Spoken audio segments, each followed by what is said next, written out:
না, আমি এসব বিশ্বাস করি না, বিজ্ঞানও এসব মানে না। আমি যেটা পারি সেটা বললাম, আপনাদের বিজ্ঞান কি বলে আমি জানি না।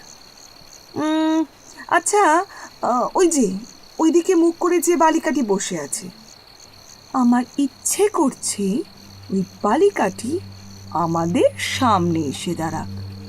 এই বলেই যোগিনী সামনের দিকে নিজের হাতটা প্রসারিত করে ঢেউ খেলিয়ে এইবার নিচের দিকে টেনে নিলেন।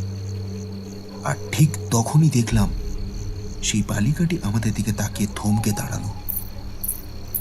তারপরে দৌড়ে আমাদের কাছে এসে দাঁড়ালো।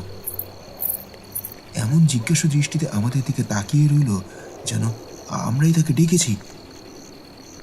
আনন্দে আত্মহারা হয়ে শশধর আমার দিকে তাকিয়ে বলল, কি ভাই, এবার কি বলবে বলো দেখি। বুঝতে পারলাম এই বালিকার সাথে আগে থেকে সমস্ত কিছু বলা কওয়া ছিল। মনের ভাব আমি প্রকাশ করলাম না। আমার দিকে এক দৃষ্টে তাকিয়ে থেকে মৃদু কণ্ঠে যোগিনী বলে উঠলেন, আপনার তো দেখছি এখনো বিশ্বাস হয়নি। আচ্ছা, আমি যদি উষা দেবীর ওপরে নিজের যোগক্রিয়া ব্যবহার করে ওনাকে অজ্ঞান করি, তাহলে নিশ্চয়ই আর অবিশ্বাস হবে না। এবার উষার দিকে তাকিয়ে যোগিনী বললেন, আপনার কি এতে আপত্তি আছে? বিন্দুমাত্রকেও না।